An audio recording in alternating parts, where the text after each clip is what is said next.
Hello and welcome to another edition of Mailbag.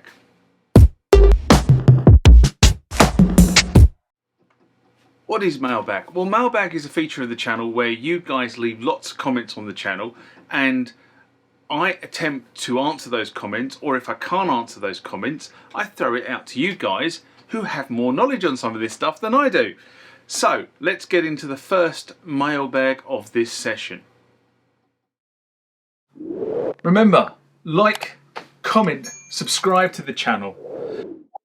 Go over to Instagram and follow me there. Go over to Facebook, follow me there. That's where the normal notices are. And consider becoming a Patreon. Next comment or question comes from CJK28 Jock Keck. Not sure, these must be names that are made up by YouTube when you want to comment. And this was in response to the Boss Micro Rack Effects I did video on August 2023. And Jock writes, hi, thanks for your demo. I started using the Boss BX100 spring reverb and Boss flanger pedals in 1983 with my first synths. The Boss RDD10 and Alcys MIDI-Verb replaced these in 1985.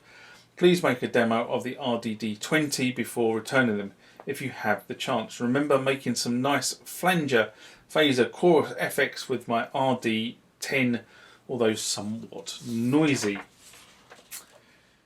Now, first of all, thanks for the feedback. Secondly, unfortunately, the 4 units that I demonstrated are only the 4 units that were lent to me by the owner, because they're the only 4 units he owns. And I would love to do a video with a digital delay and a chorus, as I have these in. Have used these in a pedal format to great effect in the past, which is what I've said on a previous video. You know, used to go and borrow them from guitar friends of mine when I knew they weren't gigging. Now, I got into keyboards in 1989, and my first effect unit was a second-hand Alcys MIDI-Verb, which always supplied me with everything I needed for those few years.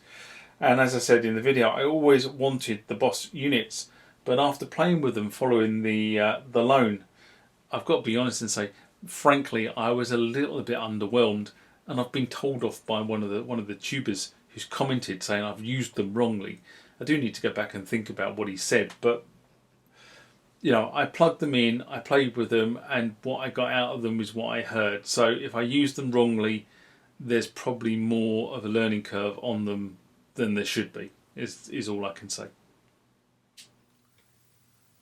Next comment or question comes from Looney Tunes G2. Sorry, Looney Tunes 62. And this was in response to the Yamaha SY99 project Part 1 assessment. A video I did in August 2022 when I acquired my SY99. And Looney Tunes writes, I just bought one that had a lot of work done on it. Even new batteries, new switches, new display and new USB drive as a floppy emulator.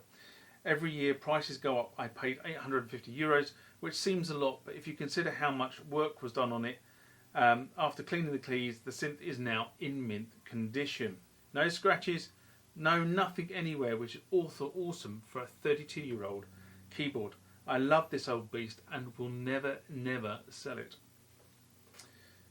Well, I'll be honest with you, I think even for an immaculate SY99, €850 is probably a little on the high side, but it's not about what it costs. And I always say this, it's about the value that the synth brings for you. So if you believe that you're paying a price for a synthesizer and you believe that price has value to you, then the price is not too high. And it doesn't matter what anybody else says, it's your money, it's your synthesizer, and it's your enjoyment. And bear that in mind. It's kind of the software triangle of the synthesizer world, isn't it? Your money, your synthesizer, your enjoyment. Now, I've bought synths in the past, I have to be honest, and I might add some of these synths have been in a real sorry state of repairs. and I've probably paid over what they were worth in their condition, because I wanted that particular synth in the collection and I couldn't find one that wasn't damaged. As I've said, if everything has been maintained on the synthesizer, apart from the change of the battery every 5 years, you probably will have completely trouble-free music, and that in itself is worth an amount of money.